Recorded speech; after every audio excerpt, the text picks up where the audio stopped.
Herzlichen willkommen alle.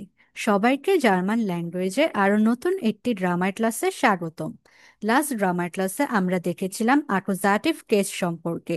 অ্যাকুজাটিভ বা objective কেসের জন্য ডেফিনিট, ইনডেফিনিট আর নেগেটিভ আর্টিকেলগুলো কি কি পরিবর্তন হয়। আজকে আমরা শুরুতে অ্যাকুজাটিভ প্রোনোমেনগুলো দেখব এবং সাথে অ্যাকুজাটিভ প্রিপোজিশনগুলো দেখব, যে প্রিপোজিশনগুলো সেন্টেন্সে ইউজ হলে অ্যাকুজাটিভ আর্টিকেল বা প্রোনোমেন বসবে। সো লস গেটস, আমরা ফার্স্টে অ্যাকুজাটিভ প্রোনোমেনগুলো দেখে নিই। আমরা যখন নমিনাটিভ প্রোনোমেন দেখেছিলাম তখন আমরা দেখেছিলাম আমি বা আই, সেটা হচ্ছে জার্মানিতে ইস, এটা যখন সাবজেক্ট রূপে বসবে। নমিনাটিভ সবসময় আমরা মাথায় রাখবো সাবজেক্ট রূপে বসবে। এখন যখন আমি এটা অবজেক্ট রূপে বসবে তখন কি বোঝাবে? আমাকে বা আমার, তখন হবে হচ্ছে মিশ। তো ইসের জন্য যখন অ্যাকুজাটিভ হবে তখন হয়ে যাবে মিশ। আর অবশ্যই অ্যাকুজাটিভ অবজেক্ট রূপেই বসবে। অ্যাকুজাটিভ হচ্ছে একটা অবজেক্টিভ কেস। তো সবসময় মাথায় রাখবো যেগুলো নমিনাটিভ প্রোনোমেন সেগুলো সবসময় সাবজেক্ট হবে, এবং যেগুলো অ্যাকুজাটিভ প্রোনোমেন সেগুলো সবসময় অবজেক্ট রূপে বসবে। ডু মানে হচ্ছে তুমি বা তুই, এটা যখন অ্যাকুজাটিভ প্রোনোমেন হবে তখন হয়ে যাবে ডিশ, তোমাকে বা তোমার। এয়ার সে পুরুষবাচক, এটা অ্যাকুজাটিভের জন্য হবে ইন, মানে হচ্ছে তাকে বা তার। জি সে স্ত্রীবাচক, অ্যাকুজাটিভের জন্য হবে জি, তাকে বা তার, এটার কোনো পরিবর্তন হবে না। এস ইহা বা এটা, এটারও কোনো পরিবর্তন হবে না, এটা এস থাকবে, মানে দাঁড়াবে এটি বা এটার। ভিআর মানে হচ্ছে আমরা, যখন আমরা ইংলিশে বলি আমরা হচ্ছে উই, আর যখন অবজেক্ট রূপে বসে তখন বলি আস। সেম এখানেও ভিআরটা যখন অবজেক্ট রূপে বসছে তখন হয়ে যাচ্ছে উনস, আমাদেরকে বা আমাদের। ইহার তোমরা, এটা হয়ে যাবে অয়েস, তোমাদেরকে বা তোমাদের। জি যখন ফর্মাল আপনি বা আপনারা, তখন এটার কোনো চেঞ্জ হবে না, জি থাকবে। এবং জি তারা বোঝাতেও এটারও কোনো চেঞ্জ হবে না, আপনাকে বা আপনাদের, তাদেরকে বা তাদের। এই প্রোনোমেনগুলো রয়েছে অ্যাকুজাটিভ প্রোনোমেনে, এগুলো আমাদের অবশ্যই মুখস্থ করে ফেলতে হবে, যাতে আমরা সেন্টেন্সে যখন দেখে বুঝতে পারি যে ইসের জন্য মিশ বসেছে, কোন সময় ডু এর জন্য ডিশ বসবে, সাবজেক্ট আর অবজেক্টটা যাতে আমরা আলাদা করতে পারি, সেজন্য আমাদের এটা খুব ভালোভাবে মাথায় সেট করে নিতে হবে। তো এখন আমরা অ্যাকুজাটিভ প্রোনোমেন দেখলাম, এরপরে আমরা দেখব অ্যাকুজাটিভ প্রিপোজিশন। আমাদের যে অ্যাকুজাটিভ প্রিপোজিশন গুলো জানার প্রয়োজন সেগুলো হচ্ছে ডুশ, অনে, গেগেন, ফুর, উম, বিস, এন্টলান। এগুলোকে আমরা যদি শর্ট ফর্মে শর্টকাটে মনে রাখতে চাই তাহলে এভাবে মনে রাখতে পারি ডগ ফুবে। তো এখন প্রতিটার মিনিং একবার করে আমরা দেখে নিই। ডুশ মানে হচ্ছে থ্রো বা কোনো কিছুর মধ্যে দিয়ে। অনে মানে হচ্ছে উইদাউট বা কোনো কিছু ছাড়া। গেগেন এটার মানে হচ্ছে অ্যাগেনস্ট, কোনো কিছুর বিপক্ষে। ফুর মানে হচ্ছে ফর, কোনো কিছুর জন্য বা জন্য বোঝাতে। উম, আমরা এটা যখন টেম্পোরাল প্রিপোজিশন পড়েছিলাম বা টাইম প্রিপোজিশন পড়েছিলাম তখন আর বিসটা আমরা দেখেছিলাম। মানে হচ্ছে অ্যারাউন্ড অথবা টু অথবা এট, এটা হচ্ছে সময় বোঝাতে ইউজ হয়ে থাকে। আর বিস হচ্ছে টিল, আনটিল বা আপ টু, পর্যন্ত বোঝাতে। লাস্ট হচ্ছে এন্টলান। এন্টলান মানে হচ্ছে অ্যালোন বা বরাবর বোঝাতে। তো চলুন আরো ডিটেলসে আমরা প্রিপোজিশন গুলো একটু জেনে নিই, এক্সাম্পল সহ আমরা দেখব। আমরা যে প্রথম প্রিপোজিশনটা দেখছি সেটা হচ্ছে ফুর বা জন্য, কোনো কিছুর জন্য বোঝাতে। যেমন এখানে একটা সেন্টেন্স লেখা আছে, এয়ার কাউফট ব্লুমেন ফুর দি মুটার, সে তার মায়ের জন্য ফুল ক্রয় করেছে। তাহলে এখানে মোটারের আর্টিকেল কি? দি মোটার। আর আমরা জানি অ্যাকুজাটিভের জন্য দিটা কখনো চেঞ্জ হয় না, দি দি থাকবে, নমিনাটিভ এবং অ্যাকুজাটিভের জন্য সেম থাকবে। তাই এখানে যেহেতু অ্যাকুজাটিভ প্রিপোজিশনটা ইউজ হয়েছে তাই এখানে দি মোটারই হয়েছে। আমরা নেক্সট আরেকটা এক্সাম্পল দেখি, যেমন এখানে জি মুইসেন ফুর আইনেন মোনাট ডায়াট মাখেন। এখানে অবজেক্টটা রয়েছে মোনাট, আর মোনাটের আর্টিকেলটা হচ্ছে দেয়ার। যেহেতু এটা অ্যাকুজাটিভ প্রিপোজিশনের পরে বসেছে, ফুরের জন্য এটা হয়ে গিয়েছে আইনেন। আমরা জানি যখন ইনডেফিনিট আর্টিকেল আমরা ইউজ করি তখন আইন মোনাটটা আইনেন হয়ে যায়, লাস্টে এ এন যুক্ত হয়। তো এটার জন্য এখানে আইনেন মোনাট হয়েছে। এটার মানে দাঁড়াচ্ছে তাকে 1 মাসের জন্য ডায়েট করতে হবে। আশা করি এই এক্সাম্পলটা আপনারা বুঝতে পেরেছেন। তো আমরা এই দুটো এক্সাম্পল দেখে নিলাম ফুল প্রিপোজিশনের জন্য। যখন ফুল প্রিপোজিশনটা হচ্ছে তখন এরপরে যে অবজেক্টটা বসতেছে সেটা হচ্ছে অ্যাকুজাটিভ অবজেক্ট হয়ে যাচ্ছে এবং এর জন্য অ্যাকুজাটিভ কেস অনুযায়ী পরিবর্তন হচ্ছে। আমরা এর পরের প্রিপোজিশনটা দেখি, গ্রেডিয়েন্ট। অ্যাগেনস্ট অর টুয়ার্ডস, বিপক্ষে, বিপরীতে বা দিকে, কোনো কিছুর বিপক্ষে, বিপরীতে বা দিকে বোঝাতে ইউজ হয়। যেমন এখানে একটা এক্সাম্পল রয়েছে, ইয়োনাস ইস্ট গেডেন দেন ফরশলাগ। দেয়ার ফরশলাগ এটা মানে হচ্ছে সাজেশন। এখন যেহেতু দেয়ার ফরশলাগটা গেডেনের পরে বসেছে এবং গেডেন একটা অ্যাকুজাটিভ প্রোনোমেন, তাই দেয়ারটা দেন হয়ে গিয়েছে। আমরা দেখেছি আর্টিকেলের ক্লাসে যখন অ্যাকুজাটিভ হয় তখন দেয়ারটা দেন হয়ে যায়, তাই এখানে দেয়ারটা দেন হয়ে গিয়েছে। এটার মানে দাঁড়াচ্ছে ইয়োনাস এই প্রস্তাবের বিরুদ্ধে। নেক্সট এক্সাম্পল দেখি আমরা, এখানে লেখা আছে জি লয়েফট গেডেন দেন টিশ। টিশটার আর্টিকেল হচ্ছে দেয়ার টিশ বা টেবিল। তো যেহেতু গেডেনের পরে বসেছে তাই দেয়ারটা দেন হয়ে গিয়েছে, সে টেবিলের দিকে দৌড়ে যায়। নেক্সট প্রিপোজিশন দেখি আমরা, এটা হচ্ছে অনে বা উইদাউট, কোনো কিছু ছাড়া বোঝাতে। যেমন এখানে লেখা আছে ইস ট্রিঙ্কে কাফে অনে সুগার। আমি চিনি ছাড়া কফি পান করি। এখন এখানে অনের পরে কিন্তু আপনারা দেখতে পাচ্ছেন কোনো আর্টিকেল বসেনি। এক্ষেত্রে আমাদের মাথায় রাখতে হবে আমরা যখন অনে প্রিপোজিশনটা ইউজ করব এরপরে আমাদের কোনো আর্টিকেল বসানোর প্রয়োজন নেই, এটা একটা এক্সেপশন কেস। আমরা আরেকটা এক্সাম্পল দেখি, যেমন এখানে লেখা আছে এয়ার গেট অন এ আইনেন রেডেন স্ট্রিম।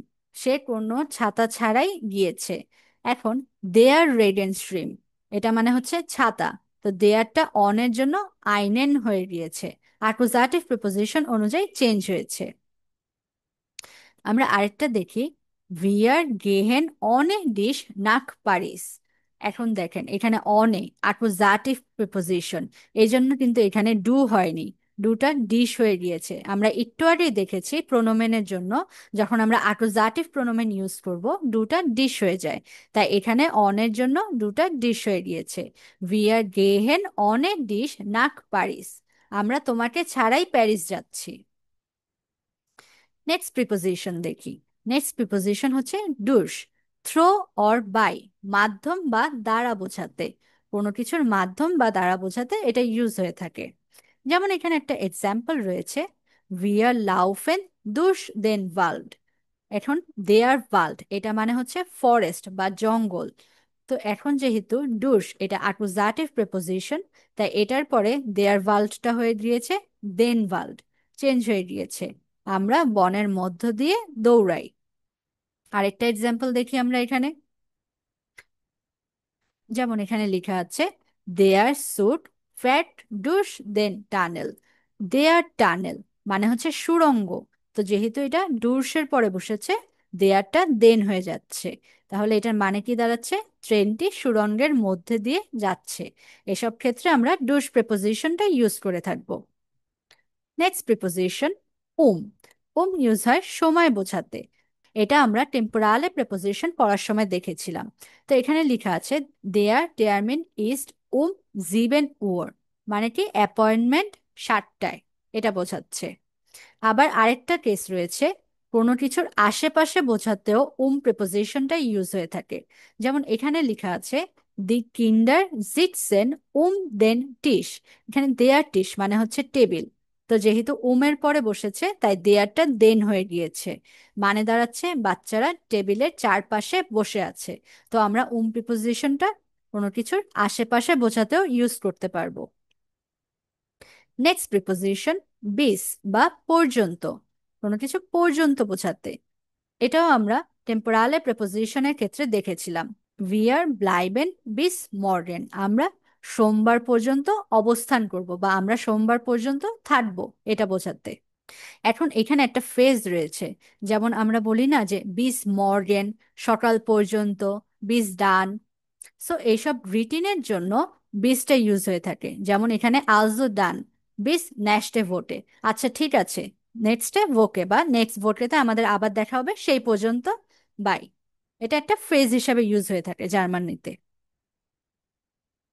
আমরা যে লাস্ট প্রিপোজিশনটা দেখব সেটা হচ্ছে এন্টলান বা অ্যালোন। বরাবর বোঝাতে। তো এখানে একটা এক্সাম্পল লেখা আছে, জি স্পাসিরেন এন্টলান দেন স্ট্রান্ড। দেয়ার স্ট্রান্ড মানে হচ্ছে সমুদ্রের তীর। তো এখানে যেহেতু এন্টলান প্রিপোজিশনটা রয়েছে, তাই দেয়ার স্ট্রান্ডটা দেন স্ট্রান্ড হয়ে গিয়েছে। সে সমুদ্রের পাশে দিয়ে হাঁটছে। জি স্পাসিরেন এন্টলান দেন স্ট্রান্ড। আরেকটা এক্সাম্পল এখানে রয়েছে, জি স্পাসিরেন এন্টলান দেন ফ্লুস। ফ্লুস মানে হচ্ছে রিভার, এটার আর্টিকেল হচ্ছে দেয়ার ফ্লুস। যেহেতু এন্টলান এটা একটা অ্যাকুজাটিভ প্রিপোজিশন, তাই দেয়ারটা দেন হয়ে গিয়েছে। জি স্পাসিরেন এন্টলান দেন ফ্লুস, তারা নদীর ধারে হাঁটছে। সো অ্যাকুজাটিভ কেসের জন্য এই কয়টা প্রিপোজিশনই রয়েছে, যেগুলো আমরা এখন এক্সাম্পল সহ ডিটেলস এক্সপ্লেনেশন দেখলাম।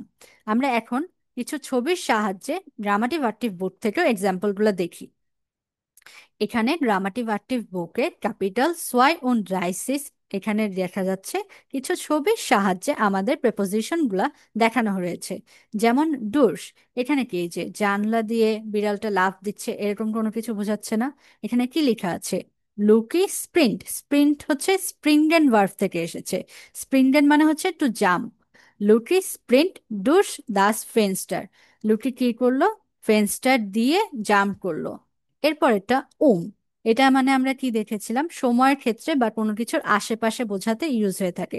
তো বিড়ালটা কি টেবিলের আশেপাশে আছে, তাই এখানে প্রিপোজিশনটা ইউজ হবে। এখানে কি লেখা আছে আমরা দেখি, জি গেট উম দেন টিস। এখানে উমের জন্য দেন টিসটা হয়ে গিয়েছে, কারণ আমরা জানি দেয়ারের জন্য দেন হয়ে যায় অ্যাকুজাটিভে। তো বিড়ালটি হচ্ছে টিসের আশেপাশে গিয়েছে। এরপরেরটা গেগেন। গেগেন দিয়ে আমরা দেখেছি কোনো কিছুর বিপক্ষে বা দিকে যাওয়া। তো বিড়ালটা কি দেখেন, টেবিলের দিকে যেয়ে টেবিলটা ফেলে দিল। তো এটা এভাবে লিখেছে, জি স্প্রিন্ট গেগেন দেন টিস। বিড়ালটি দৌড়িয়ে টেবিলের দিকে গেল। অনে মানে হচ্ছে উইদাউট। তাহলে এখানে কি, এই লোডটি বিড়ালটিকে তাড়িয়ে দিচ্ছে এবং কি বলছে, জি মোস অনে ফিশ গেহেন। তার অবশ্যই কোনো মাছ ছাড়া যেতে হবে, লোকটি ওকে মাছ দিবে না।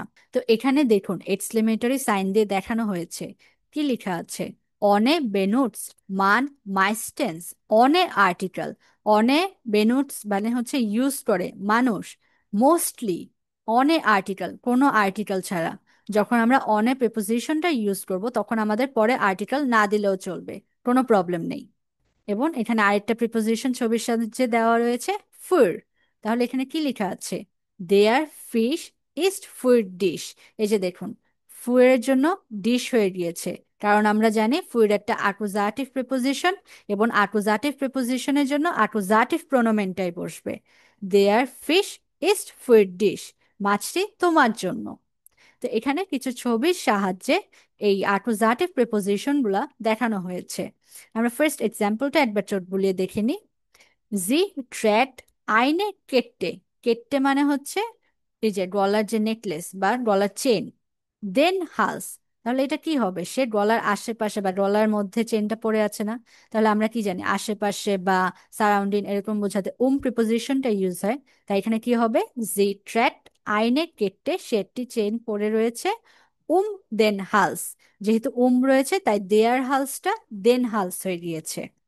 এরপর এক্সাম্পলটা দেখি, দাস আউটো ফ্যাট ড্যাশ দেন টানেল। তাহলে টানেলের ভিতর দিয়ে, অবশ্যই এটার জন্য কি বোঝাবে, ডুস বা থ্রো যেটা বোঝায়। তো হবে কি, দাস আউটো ফ্যাট ডুস দেন টানেল। দেয়ার টানেলটা দেন হয়ে গিয়েছে ডুস প্রিপোজিশনের কারণে। এরপরে দাস গেশেন্ক। দাস গেশেন্ক মানে হচ্ছে গিফট। ইস্ট ডিশ হয়েছে, তাহলে কি এই গিফটটা তোমার জন্য, তাহলে তোমার জন্য বোঝাতে কি হয়, ফুড ইউজ হয়। দাস গেশেন্ট ইস্ট ফুড ডিশ। বিট্টে আইনেন কাফে, কি হবে, সুকারের জন্য, কোনো সুকার ছাড়া, এই যে ক্রস দিয়ে দেখিয়ে দিয়েছে, তাহলে অনে হবে। এবং যেহেতু অনে প্রিপোজিশনটার সাথে কি আর্টিকেল সবসময় ইউজ হয় না, তাই এখানে কোনো আর্টিকেল দিতে হবে না। বিট্টে আইনেন কাফে অনে সুকার।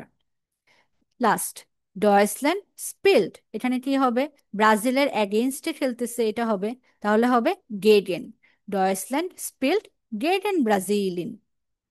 তো আশা করি এই এক্সাম্পলগুলো দিয়ে আপনাদের আরো ক্লিয়ার হয়ে গিয়েছে। আমি আজকের ক্লাসে চেষ্টা করেছি আপনাদের জন্য যতটা সহজভাবে অ্যাকুজাটিভ প্রিপোজিশনগুলো দেখানো যায় সেগুলো আপনাদেরকে দেখিয়ে দেওয়ার। এই প্রিপোজিশনগুলো আপনারা যদি সুন্দরভাবে মাথায় ক্যাচ করতে পারেন এবং সেট করে নিতে পারেন, তাহলে দেখবেন অনেক লিডিং পড়তে বা হচ্ছে হৈরেনের ক্ষেত্রে কেন দেয়ারটা দেন হলো, কেন ডু থেকে ডিশ হলো, প্রতিটা জিনিস আপনারা ধরতে পারবেন এবং বুঝে বুঝে পড়তে পারবেন। তো আজকের ক্লাসটা আমাদের এইটুকু পর্যন্তই থাকলো। আবারও নতুন কোন গ্রামার টপিক নিয়ে আপনাদের সাথে দেখা হবে। Thank you so much everyone.